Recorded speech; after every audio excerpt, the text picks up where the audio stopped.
अर्जुन,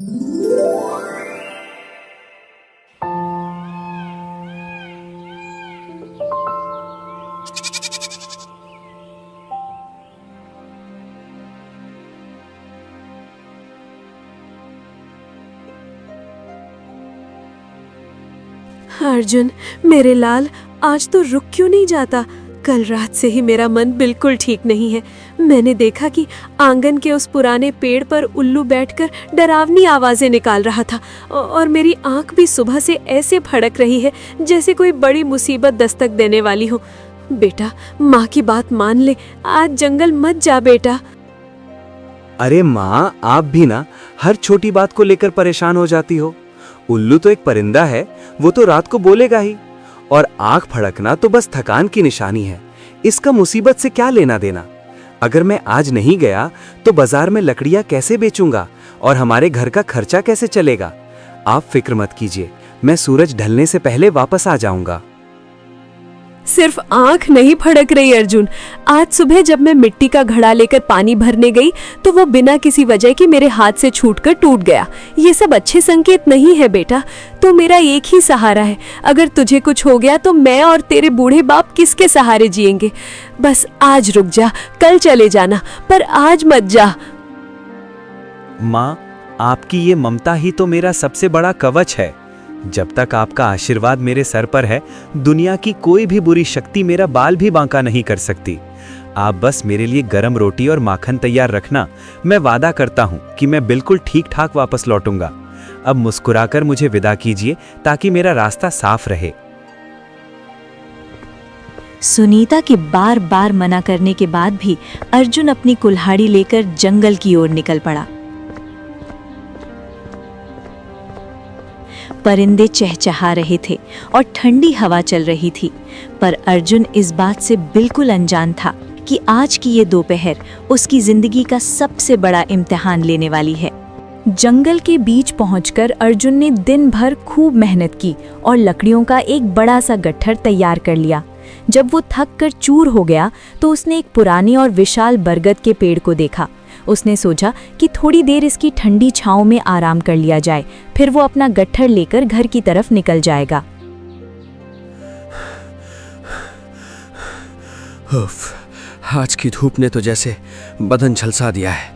इतना पसीना तो पहले कभी नहीं आया। माँ भी ना फालतू में डरती रहती है। यहाँ तो कितनी शांति है और हवा कितनी ठंडी चल रही है। बस थोड़ी देर यहाँ आराम कर लूँ, फिर लकड़ी लेकर घर की ओर चल दूंगा। अर्जुन इतना बोला ही था कि तभी सन्नाटे को चीरती हुई एक बहुत ही प्यारी और सुरीली आवाज उसके कानों में गूंजी। वो आवाज हवा के साथ ऐसे घूम रही थी जैसे जंगल का हर पत्ता उससे बातें कर रहा हो। अर्जुन ने डरकर चारों तरफ देखा, पर वहां कोई नहीं था। अर्जुन, डर मत, मैं तुझे रोज यहाँ लकड़ी काटते हुए देखती हूँ। तू मुझे बहुत अच्छा लगता है और तुम्हारी मेहनत देखकर मेरा मन बहुत खुश होता है। क्या तू मुझे नहीं देखना चाहता? मैं रोज इसी पेड़ के पीछे तेरा इंतजार करती हूँ कि कब तू आएगा और मैं तेरी बातें सुनूंगी। बताना अर्जुन, क्या तू मुझसे नहीं मिलना चाहता? कौन है वहाँ? ये आवाज कहाँ से आ रही है? सामने आओ और डरावना मजाक बंद करो। मैं कोई बच्चा नहीं हूँ जो तुम्हारी इन बातों में आ जाऊं। अगर तुम कोई इंसान हो तो सामने आकर बात करो, वरना मैं समझूंगा कि ये जंगल का कोई बुरा साया है जो मुझे बहका रहा है। मैं तुझे बहका नहीं रही अर्जुन। मैं तो बस ये जानना चाहती हूँ कि क्या तू मुझे देखना चाहता है? मेरी आवाज़ क्या तुझे डरावनी लगती है? मैं तो बहुत करीब हूँ तेरे। बस एक बार कह दे कि तू मुझे देखना चाहता है, फिर मैं तेरे सामने आ जाऊंगी। बोलना अर्जुन, क्या तू मुझसे डर रहा है? अर्जुन की रूह कांप उठी क्योंकि आवाज बहुत प्यारी थी, पर दिख कोई नहीं रहा था। खौफ के मारे वो अपनी कुल्हाड़ी और लकड़ियों का गट्ठर वहीं छोड़कर घर की तरफ भागने लगा। वो जितनी तेज भागता, वो मायावी आवाज उतनी ही साफ उसके पीछे पीछे आती महसूस होती रही। जैसे ही वो घर पहुंचता है, माँ उसे देखते ही बोल पड़ती हैं। अर्जुन, अरे मेरा बेटा, ये क्या हाल बना रखा है तूने? मैंने कहा था ना मत जा। देखो, इसका चेहरा बिल्कुल सफेद पड़ गया है, जैसे किसी ने इसका खून चूस लिया हो। देखिए जी, हमारे बेटे को क्या हो गया है? तो ठीक तो है ना अर्जुन? बोल बेटा, किसने तुझे डराया? माँ, वो बरगद के पेड़ के पास कोई था। वो कोई इंसान या शैतान नहीं था माँ, सिर्फ एक आवाज थी जो बहुत प्यारी थी पर बहुत मायावी भी। वो मुझसे पूछ रही थी कि क्या मैं उसे देखना चाहता हूँ। मैंने चारों तरफ देखा पर वहां कोई दिखाई नहीं दिया, सिर्फ हवाएं थी माँ। मैं बहुत डर गया हूँ। शांत हो जा अर्जुन, लंबी सांस ले और डर को बाहर निकाल। तू माधव का बेटा है और मेरा बेटा ऐसे किसी अनजानी आवाज से डरकर घर में नहीं दुबकेगा। बता मुझे, क्या उसने तुझे नुकसान पहुंचाने की कोशिश की या सिर्फ बातें की? जंगल में कई राज होते हैं पर हमें उनका सामना करना चाहिए। नहीं बाबा, वो तो बहुत प्यार से बात कर रही थी, जैसे वो मेरी दोस्त बनना चाहती हो। पर बिना किसी इंसान को देखे ऐसी बातें सुनना बहुत खौफनाक था। मुझे लग रहा है कि वो मुझे अपने जाल में फंसा लेगी। माँ सही कहती थी, आज का दिन ही खराब है, मुझे वहां नहीं जाना चाहिए था। मुझे लगता है ये किसी काली शक्ति का काम है। मैं कल से इसे घर से बाहर कदम भी नहीं रखने दूंगी। माधव जी, आप चुप क्यों हैं? आपको दिख नहीं रहा कि हमारा बेटा कितना डरा हुआ है? हमें किसी तांत्रिक को बुलाना चाहिए ताकि वो इस जंगल के साए को खत्म कर सके। सुनीता, तू हमेशा डर को बड़ा बना देती है। अर्जुन, मेरी बात ध्यान से सुन। जो डरता है दुनिया उसे और डराती है। वो आवाज तुझे बुला रही है क्योंकि वो देखना चाहती है कि तू कितना बहादुर है। कल तू फिर उसी पेड़ के नीचे जाएगा और उससे कहेगा कि अगर वो सच है तो सामने आए। पर बाबा, अगर वो कोई डरावनी बला हुई तो? अगर मैं वापस नहीं लौट पाया तो? मेरी हिम्मत नहीं हो रही फिर से वहां जाने की।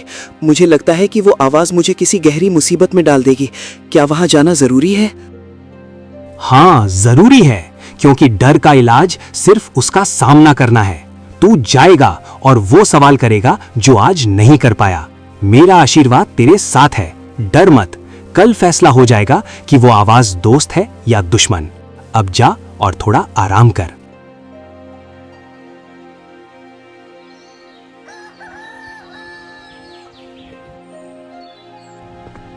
रात भर की बेचैनी के बाद सूरज की पहली किरण ने अर्जुन के मन में एक नया संकल्प जगाया।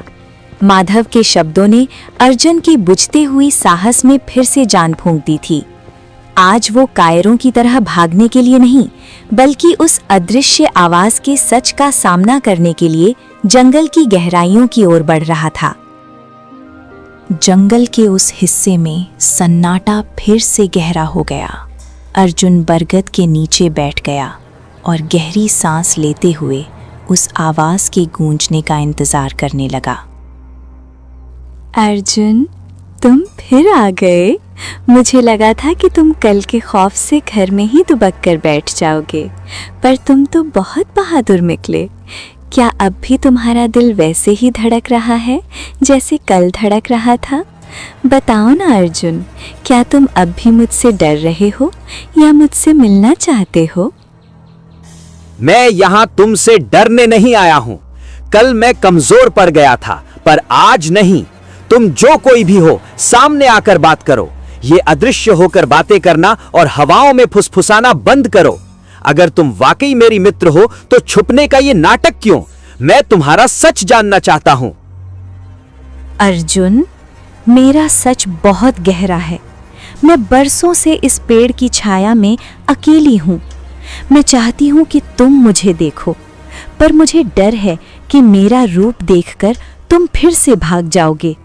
अगर तुम वाकई मुझे देखना चाहते हो तो बस एक बार कहो कि हाँ, मैं तुम्हें देखना चाहता हूँ, तभी मैं तुम्हारे सामने आ पाऊंगी। हाँ, मैं तुम्हें देखना चाहता हूँ। मैं जानना चाहता हूँ कि इस सुरीली आवाज के पीछे कौन सा चेहरा छुपा है। मेरे पिता ने कहा है कि जब तक दुश्मन को देख न लो, उससे लड़ना मुश्किल है। इसलिए सामने आओ और मुझे दिखाओ कि तुम कौन हो। मैं किसी साए से नहीं डरता। मैं तुम्हारा सामना करने को तैयार हूं। अर्जुन के ये शब्द बोलते ही पूरा जंगल जैसे कांप उठा। जमीन के नीचे से एक गड़गड़ाहट सुनाई दी और अचानक झाड़ियों के बीच से एक नीली रोशनी चमकी और अर्जुन की आंखों के सामने जो आया उसने उसके प्राण सुखा दिए।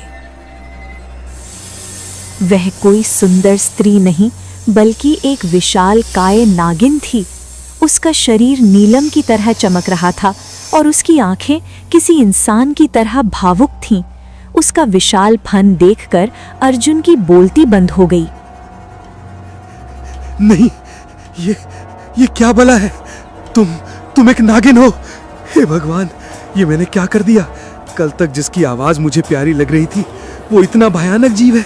बचाओ, कोई मुझे बचाओ। डरो मत अर्जुन, मैं तुम्हें कोई नुकसान नहीं पहुंचाना चाहती। मैं तो बस बरसों की अपनी इस कैद से आज़ाद होना चाहती हूँ। मेरी आंखों में देखो, क्या तुम्हें यहाँ कोई दुश्मन नजर आता है?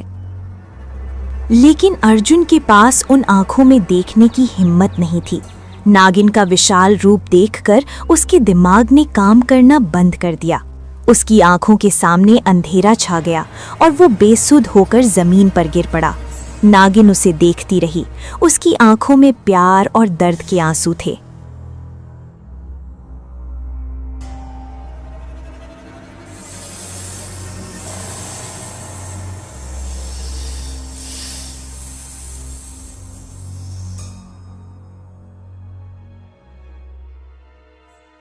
उधर घर पर माँ को बेचैनी होती है। शाम ढल गई, सूरज भी डूबने को है, पर मेरा अर्जुन अब तक घर नहीं लौटा। माधव जी, मैंने हजारों बार कहा था कि उसे मत भेजिए, पर आपने उसे जानबूझकर भेज दिया। मुझे तो डर लग रहा है कि उस मायावी आवाज ने मेरे बेटे के साथ कुछ कर तो नहीं दिया। मेरा मन बहुत घबरा रहा है। सुनीता, थोड़ा धैर्य रख। अभी तो शाम ही हुई है, रात नहीं। अर्जुन कोई बच्चा नहीं है। वो इस जंगल के चप्पे चप्पे को जानता है।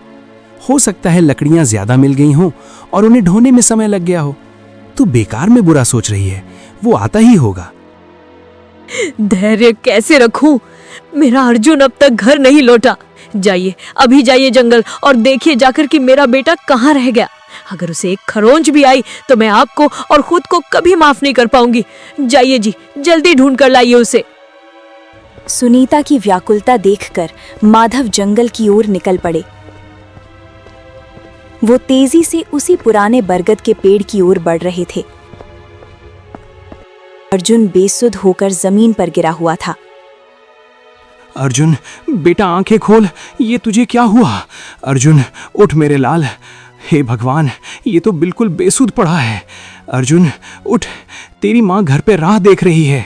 घबरा मत बेटा, मैं तुझे घर ले चलता हूँ। माधव अर्जुन को उठाकर घर ले आए, पर अर्जुन 4 दिनों तक बीमार रहा। उसे बहुत तेज बुखार था। जब उसे होश आया तो उसे कुछ भी याद नहीं रहा कि उसने जंगल में किसे देखा था या उसके साथ क्या हुआ था। वो उस खौफनाक नागिन के चेहरे को पूरी तरह भूल चुका था। माँ, मुझे कुछ याद नहीं आ रहा कि मैं जंगल में बेहोश कैसे हुआ। मुझे बस वो सुरीली आवाज़ याद है जो बहुत प्यारी थी, पर मैंने किसे देखा था? मेरा दिमाग एकदम खाली है। मुझे तो बस वो आवाज़ फिर से सुनने का मन कर रहा है। नहीं बेटा, अब तो वहाँ कभी नहीं जाएगा। मुझे बहुत डर लगता है। अगर तुझे कुछ हो गया तो मैं कैसे जीऊंगी बेटा? मेरी बात मान ले, जंगल मत जा। माँ, आप भी ना हर छोटी बात को लेकर इतना परेशान हो जाती हो। आपका प्यार और आशीर्वाद जब तक मेरे साथ है, कोई मुझे छू भी नहीं सकता। आप फिक्र मत कीजिए, मैं सूरज ढलने से पहले वापस आ जाऊंगा।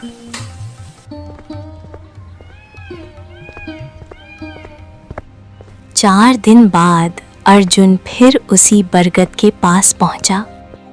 उसे याद नहीं था कि यहीं उसने उस विशाल नागिन को देखा था। उसे बस वो प्यारी आवाज यहाँ खींच लाई थी। जैसे ही वो पेड़ के नीचे बैठा, सन्नाटे में वही सुरीली पुकार फिर से गूंजी। अर्जुन, तुम आ गए? मैं पिछले 4 दिनों से यहाँ तुम्हारा इंतजार कर रही थी। तुम इतने दिन क्यों नहीं आए? क्या तुम मुझसे डर गए थे? मैं बहुत दुखी थी कि शायद अब तुम कभी वापस नहीं आओगे। I miss you Arjun. मैं बीमार था, इसीलिए नहीं आ सका। और सच कहूं तो मुझे याद ही नहीं कि पिछली बार क्या हुआ था, पर तुम्हारी आवाज मुझे बहुत याद आती रही। क्या तुम अब सामने आओगी? अगर मैं कहूं कि मैं तुम्हें देखना चाहता हूं, तो क्या तुम मेरे सामने आओगी? मैं सामने आती हूँ अर्जुन, डरना मत, क्योंकि मैं तुम्हें कोई नुकसान नहीं पहुंचाऊंगी। मैं तो बस तुम्हारी मित्र बनना चाहती हूँ। मैंने कभी तुम्हारा बुरा नहीं चाहा। एक बार फिर कह रही हूँ, डरना मत, मैं तुम्हें कुछ नहीं करूंगी।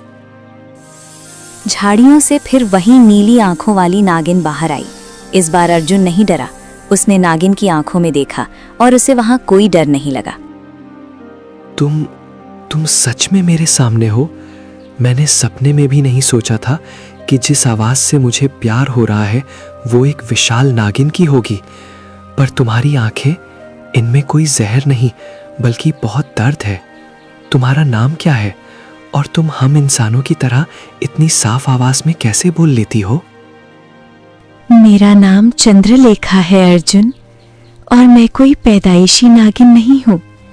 मेरी आवाज इसलिए इंसानी है क्योंकि मेरा शरीर भले ही बदल गया हो, पर मेरी आत्मा और मेरा मन अब भी एक इंसान का ही है।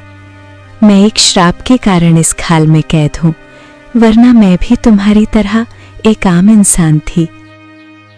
चंद्रलेखा, कितना सुंदर और शाही नाम है तुम्हारा। मैं तुम्हें चंदा बुलाऊंगा। पर चंदा, तुम पर ऐसा भयानक श्राप किसने दिया? किसने तुम्हारे साथ इतनी बड़ी दुश्मनी निभाई कि तुम्हें अपनों से दूर इस निर्जन जंगल में भटकने के लिए छोड़ दिया? क्या तुम्हारा कोई परिवार नहीं है? परिवार था अर्जुन, पर लालच ने सबको अंधा कर दिया। मैं एक राजकुमारी थी, सुख सुविधाओं के बीच पली बढ़ी, पर मेरी सौतेली माँ को मुझसे नफरत थी। वो चाहती थी कि राजमहल का सारा धन दौलत उसके सगे बेटे को मिले। उसने एक तांत्रिक के साथ मिलकर मुझे ये रूप दिया ताकि मैं कभी महल वापस न लौट सकूं। तब से ये जंगल ही मेरा घर है। कितना दुख सहा है तुमने चंदा। मैं तो सिर्फ एक गरीब लकड़हारा हूँ। रोज मेहनत करता हूँ, तब जाकर 2 वक्त की रोटी नसीब होती है।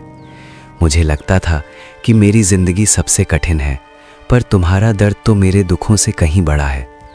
तुम इतने साल यहाँ अकेली कैसे रहीं? क्या तुम्हें डर नहीं लगा? अकेलापन बहुत डरावना होता है अर्जुन। मैं रोज तुम्हें यहाँ लकड़ियां काटते देखती थी। तुम्हारी मेहनत और तुम्हारी वो मुस्कुराहट ही थी जिसे देखकर मेरा दिन कट जाता था। तुम्हारी आवाज सुनकर मुझे बहुत अच्छा लगता था। तुम पहले इंसान हो जिसने मेरा रूप देखकर भी मुझसे नफरत नहीं की। कितनी निर्दयी औरत थी वो। एक सत्ता के लालच में उसने अपनी ही बेटी जैसा रिश्ता भुला दिया। पर चंदा, क्या इसका कोई अंत नहीं है? क्या तुम हमेशा ऐसे ही रहोगे? मुझे तुम्हारी हालत देखकर बहुत दुख हो रहा है चंदा। अर्जुन, क्या तुम मुझ पर एक भरोसा और करोगे? मैं जानती हूँ तुम मुझे एक नागिन की तरह देख रहे हो, पर मेरा एक और रूप भी है। रात के ठीक 12 बजे मेरा ये श्राप कमजोर पड़ता है और मैं 1 घंटे के लिए वापस अपने असली इंसानी रूप में आ जाती हूँ। क्या तुम कभी मुझे वैसे देखना चाहोगे? चंदा, मुझे तुम्हारी इस सूरत से भी कोई नफरत नहीं है, पर तुम्हारा असली रूप देखने के लिए मैं बहुत उत्सुक हूँ। चंदा, आज मैं सिर्फ लकड़ियां लेकर घर नहीं जा रहा हूँ। मेरे मन में एक अजीब सी हलचल है। तुमने जो कहा कि रात के 12 बजे तुम अपने असली रूप में आती हो, वो देखने की मेरी बड़ी इच्छा है। आज रात जब माँ बाबा सो जाएंगे तो मैं चुपके से यहाँ वापस आऊंगा। मैं तुम्हें वैसे देखना चाहता हूँ जैसी तुम असल में हो। नहीं अर्जुन, रात का ये जंगल कोई साधारण जगह नहीं है। यहाँ जंगली जानवरों से ज्यादा उन बुरी शक्तियों का पहरा होता है जो मेरे इस श्राप की रखवाली करती हैं। तुम्हारी जान खतरे में पड़ सकती है। मेरी आवाज ही तुम्हारी दोस्त है अर्जुन। मेरा रूप देखने की जिद मत करो। कृपया घर पर ही रहो। खतरा तो मेरी रोज की जिंदगी का हिस्सा है चंदा, पर आज जो मौका मिला है मैं उसे खोना नहीं चाहता। मैं देखना चाहता हूँ कि मेरी सबसे अच्छी दोस्त कितनी सुंदर है। तो मेरा इंतजार करना, मैं जरूर आऊंगा, ये मेरा वादा है। अब मैं चलता हूँ, वरना माँ फिर से परेशान हो जाएगी। अर्जुन घर की ओर चल पड़ा, पर उसका दिल और दिमाग उस नागिन राजकुमारी के पास ही रह गया था। जंगल की शांति अब उसे डराती नहीं थी, क्योंकि उसे एक ऐसी दोस्त मिल गई थी जिसकी रूह उतनी ही पवित्र थी जितनी उसकी आवाज़। पर क्या अर्जुन उसे इस खौफनाक श्राप से मुक्त करवा पाएगा? ये तो आने वाला वक्त ही बताएगा।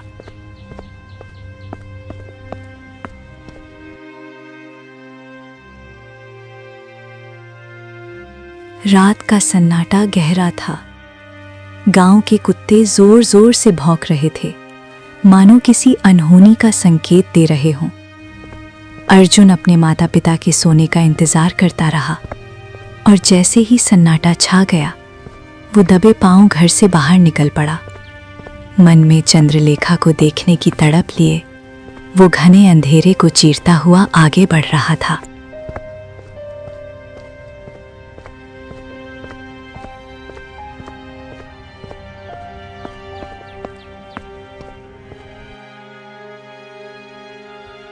अर्जुन, तुम सच में आ गए? मेरी बात मान लेते तो अच्छा होता, पर अब तुम आ ही गए हो तो बस 2 मिनट और रुक जाओ। घड़ी की सुई 12 पर पहुंचते ही मेरा शरीर बदलने लगेगा। अर्जुन, तुम डरना मत, मैं अपने असली रूप में आने वाली हूँ। चंदा, तुम फिक्र मत करो, मैं बिल्कुल नहीं डरूंगा। मैं तुम्हारे नागिन रूप से नहीं डरा, तो अब भला तुम्हारे असली रूप से कैसा डरना? बस ये 1-2 मिनट की ही तो बात है। मैं अपनी सांसें रोककर तुम्हारा इंतजार कर रहा हूँ। तुम सामने आओ, मैं तैयार हूँ। जैसे ही रात के ठीक 12 बजे सन्नाटे को चीरते हुए बरगद के पेड़ के चारों तरफ से रंग बिरंगी किरणें फूटने लगीं। नीली, सुनहरी और गुलाबी रोशनी ने पूरे इलाके को चकाचौंध कर दिया। वहां एक अत्यंत सुंदर राजकुमारी खड़ी थी। चंदा, क्या ये सच में तुम हो? मैंने कभी सोचा भी नहीं था कि तुम इतनी सुंदर होगी। तुम्हारी आवाज जितनी प्यारी है, तुम्हारा चेहरा उससे भी कहीं ज्यादा सुंदर है। क्या तुम वाकई वही हो जिससे मैं रोज बातें करता हूं? मुझे तो अपनी आंखों पर यकीन नहीं हो रहा। हाँ अर्जुन, मैं वही चंद्रलेखा हूँ। इस 1 घंटे के लिए मैं वापस वही बन जाती हूँ जो मैं पहले थी। इन शाही कपड़ों और इस चेहरे को मत देखो अर्जुन। इनके अंदर का दर्द और तुम्हारी दोस्ती वही है जो पहले थी। क्या अब भी तुम मुझे अपनी वही दोस्त मानते हो? चंदा, तुम नागिन हो या राजकुमारी, मेरे लिए तुम वही चंदा हो जिसने मुझे अपनापन दिया। तुम्हारी सुंदरता देखकर मेरा दिल अब और भी दुखी है कि तुम इस श्राप में कैद हो। मैं आज तुमसे वादा करता हूं, मैं तुम्हें इस रूप में हमेशा के लिए वापस लाने का रास्ता ढूंढ कर रहूंगा। जैसे ही रात के सन्नाटे में घड़ी ने 1 बजाया, बरगद के पुराने पेड़ के नीचे एक दर्दनाक दृश्य उभरा। उसकी आंखों में आंसू थे और दिल में एक बेचैनी। चंदा, मेरी आंखों के सामने तुम्हारा ये सुंदर रूप फिर से उस डरावनी खाल में समा गया। मुझे खुद पर नफरत हो रही है कि मैं बेबस होकर तुम्हें इस पीड़ा में देख रहा हूं। पर तुम घबराओ मत, मैं इसी वक्त तुम्हें उन साधु बाबा के पास ले जाऊंगा जिनकी चर्चा पूरे चंदनपुर में है। वो जरूर कोई ना कोई मार्ग निकाल लेंगे, बस तुम हिम्मत मत हारना। अर्जुन, अब हमारे पास समय नहीं बचा है। कल अमावस्या की वो काली रात है जब मेरा श्राप पत्थर की लकीर बन जाएगा। अगर कल का सूरज ढलने से पहले मुझे इस श्राप से मुक्ति नहीं मिली तो मैं हमेशा के लिए इसी नागिन के शरीर में कैद रहूंगी। कल सूर्यास्त की आखिरी किरण मेरी बर्बादी लेकर आएगी। अर्जुन, क्या तुम सूर्यास्त होने से पहले मुझे बचा पाओगे? अर्जुन चंद्रलेखा को लेकर अपनी पूरी ताकत से भागते हुए जंगल के बीच में साधु बाबा के पास पहुंचा। चारों ओर एक अलौकिक सन्नाटा था। बाबा अपनी साधना के चरम पर थे, पर अर्जुन की सिसकियों और उसकी व्याकुलता ने बाबा की साधना के अभेद्य घेरे को हिलाकर रख दिया। महाराज, क्षमा कीजिएगा। मुझे पता है कि मैंने आपकी घोर तपस्या में बाधा डाली है, पर मैं बहुत बड़ी मुसीबत में हूँ। ये जो नागिन आप देख रहे हैं, ये कोई साधारण जीव नहीं बल्कि एक शापित राजकुमारी है। इसके पास समय बहुत कम है बाबा। कल अमावस्या की वो काली रात है जो इसको हमेशा के लिए नागिन बना देंगी। कृपया इसे इस नर्क से मुक्ति दिलाने का मार्ग बताइए। वत्स अर्जुन, शांत हो जाओ। तुम्हारी आंखों का ये डर और इस नागिन की कांपती आवाज मुझे सब बता रही है। तुम जिस श्राप की बात कर रहे हो वो बहुत पुराना और काला जादू है। अमावस्या की ये रात बहुत भयानक है वत्स, और तुम काल के विरुद्ध युद्ध करने निकले हो। बाबा, समय कम है और मुसीबत बढ़ी, पर मेरा साहस कम नहीं है। आप बस मुझे मार्ग दिखाइए, मुझे क्या करना होगा। मैं अपनी सबसे प्यारी दोस्त की आंखों में वो खौफ दोबारा नहीं देख सकता। क्या कोई ऐसी शक्ति है जो उसे बचा सके? मैं इसके लिए अपना सब कुछ दांव पर लगाने को तैयार हूं। मार्ग तो है अर्जुन, पर वो मार्ग बहुत कठिन है। जो भी वहां गया आज तक कोई वापस नहीं लौटा। यहां से उत्तर की ओर एक मायावी गुफा है। उसके भीतर 3 विचित्र दरवाजे हैं। अगर तुम कल सुबह का सूरज निकलने से पहले उन तीनों को पार कर लेते हो तो वहां तुम्हें एक दिव्य परी मिलेगी जो तुम्हें 3 वरदान और मुक्ति का मार्ग देगी। सिर्फ सुबह होने तक का समय? बाबा, अभी तो आधी रात बीत चुकी है। क्या मैं इतनी जल्दी उन दरवाजों को पार कर पाऊंगा? उन दरवाजों के पीछे ऐसा क्या है जो आज तक कोई वापस नहीं लौटा? क्या वे मेरी जान ले लेंगे? मुझे हर खतरे की जानकारी दीजिए ताकि मैं तैयार रहूं। वे दरवाजे तुम्हारी बुद्धि, साहस और त्याग की परीक्षा लेंगे। अगर तुम इस परीक्षा में फेल हो गए तो तुम वहां से कभी वापस नहीं आ सकते। वहीं तुम्हारी मृत्यु हो जाएगी। क्या अब भी तुम अपनी जिद पर अड़े हो या अपनी जान बचाकर भागना चाहते हो? बाबा, जिसे आप जिद कह रहे हैं वो मेरी दोस्ती का धर्म है। चंदा ने सालों तक उस ठंडी खाल में रहकर जो दर्द सहा है, उसके सामने मेरी जान की कोई कीमत नहीं। मुझे मौत का डर नहीं है बाबा। मुझे डर है तो बस इस बात का कि मैं अपनी सबसे प्यारी दोस्त को इस श्राप से मुक्ति दिला पाऊंगा या नहीं।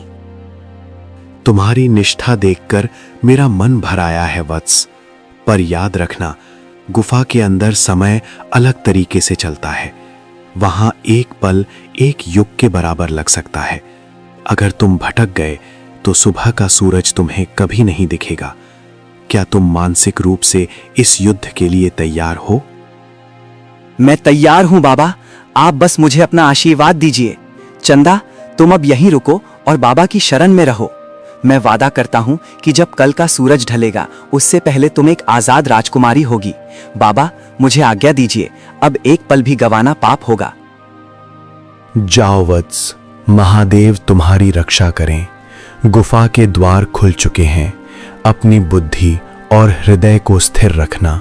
याद रहे, सूरज की पहली किरण से पहले तुम्हें परी तक पहुंचना ही होगा, वरना सब कुछ सदा के लिए राख हो जाएगा। साधु बाबा का आशीर्वाद लेकर अर्जुन बिजली की गति से घने जंगल की ओर दौड़ पड़ा। रात का सन्नाटा इतना गहरा था कि अर्जुन को अपनी ही धड़कनें साफ सुनाई दे रही थीं। तभी उसकी नज़र उस प्राचीन गुफा पर पड़ी जिसका जिक्र बाबा ने किया था। यही वो जगह है। साधु बाबा ने कहा था कि इस गुफा के भीतर कदम रखने का मतलब है साक्षात मृत्यु के मुंह में जाना। पर चंदा, तुम्हारी मुक्ति के लिए मैं नर्क के द्वारों को भी पार करने के लिए तैयार हूं। सूरज निकलने में अब कुछ ही घंटे शेष हैं। मुझे अपनी जान की बाजी लगानी ही होगी।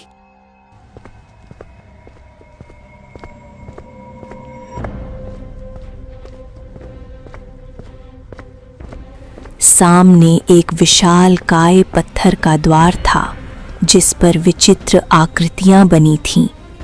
अचानक उस निर्जीव दरवाजे में हलचल हुई और एक ऐसी गूंजती हुई आवाज आई जो गुफा की दीवारों को हिलाकर रख देने वाली थी। रुक जा मानव, अपनी कोमल देह और इन कच्ची सांसों को लेकर तू इस मायावी अंधकार में क्यों प्रवेश कर रहा है? क्या तुझे अपनी जान प्यारी नहीं?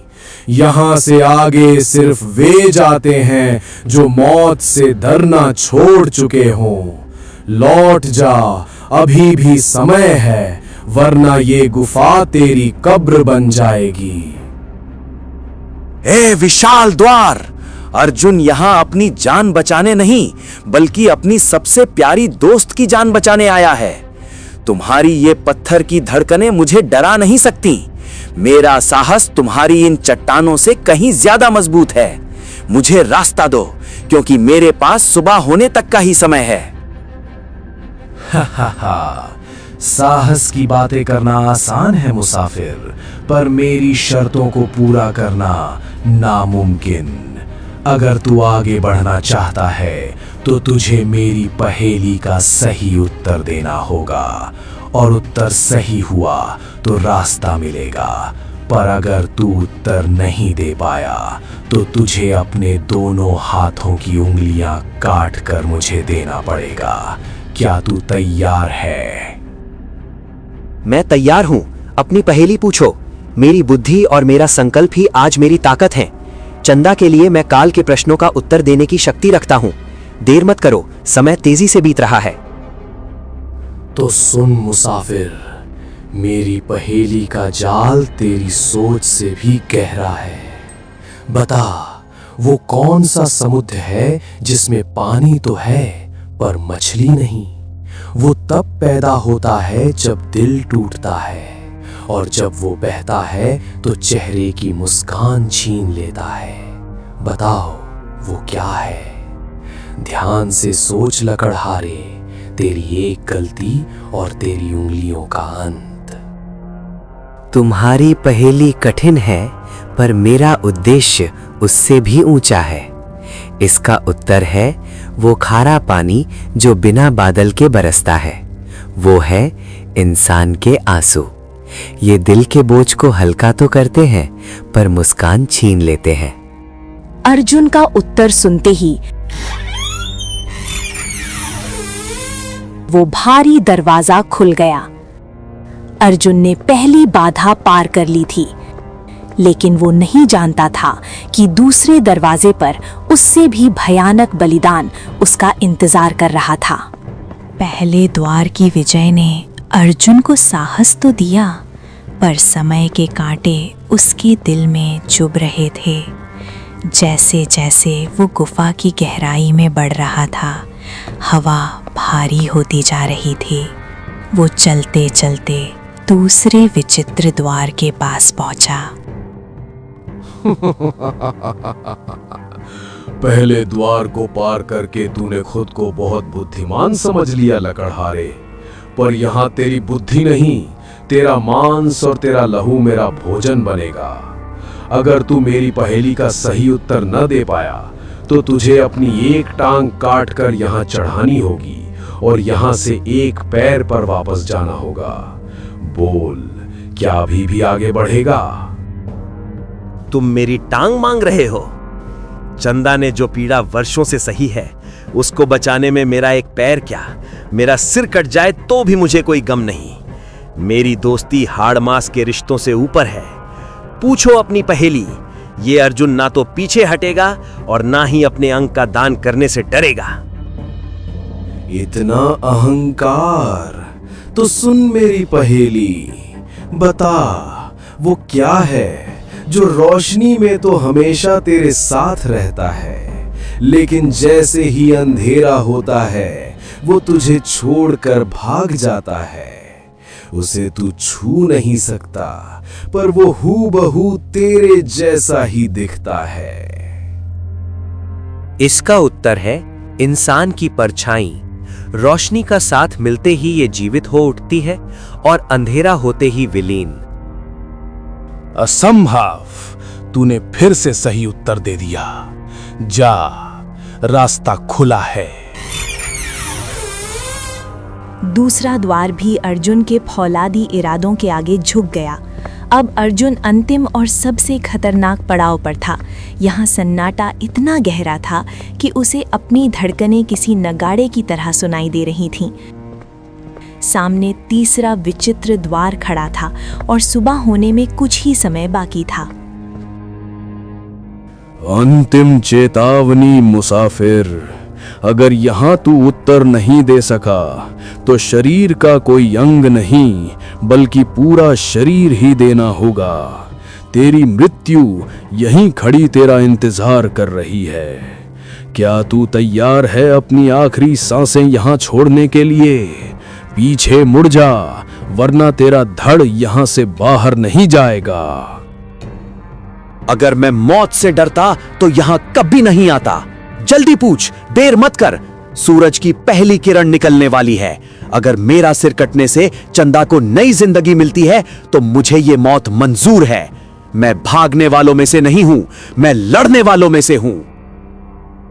बता, वो क्या है जो जिंदा है पर उसकी अपनी कोई जान नहीं? वो तुझे ऐसी दुनिया की सैर कराता है जहां तू कभी गया नहीं। जब तू उसे देखता है तब तू पूरी दुनिया के लिए मर चुका होता है, और जैसे ही तू जिंदा होता है वो खुद मर जाता है। बता, क्या है वो? द्वार, तेरा जाल बहुत बारीक है। वो चीज जो हमें दूसरी दुनिया में ले जाती है पर जिसका अपना कोई अस्तित्व नहीं, वो है सपना, ड्रीम। क्योंकि जब हम सपना देखते हैं तब हम गहरी नींद में एक लाश की तरह मरे हुए पड़े होते हैं, और जैसे ही हमारी आंख खुलती है यानी हम जागते हैं, वो सपना तुरंत मर जाता है।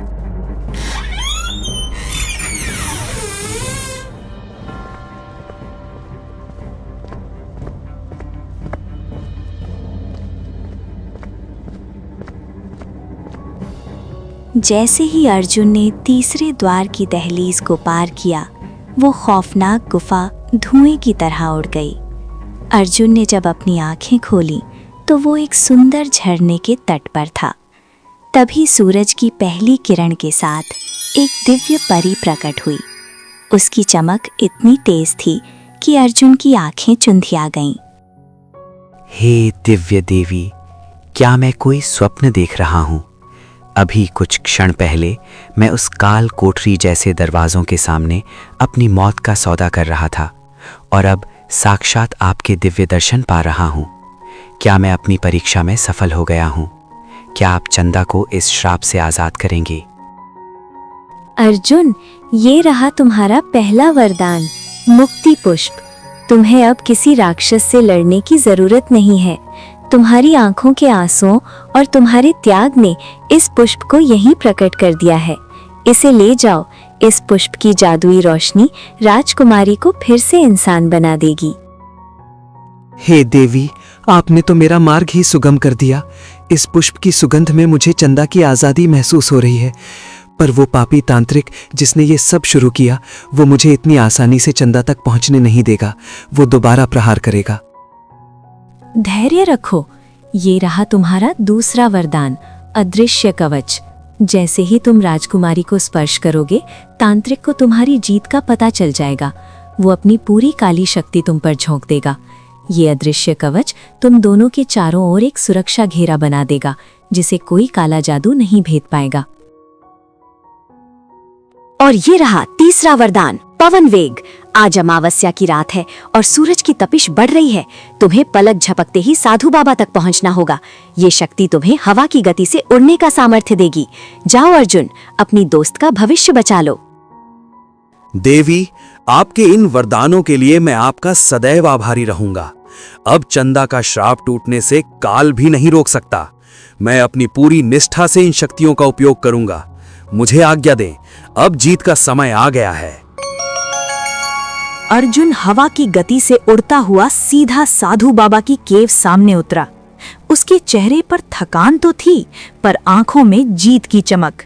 साधु बाबा और वो नागिन चंदा व्याकुलता से उसका इंतजार कर रहे थे। बाबा, मैं ले आया। ये रहा वो मुक्ति पुष्प।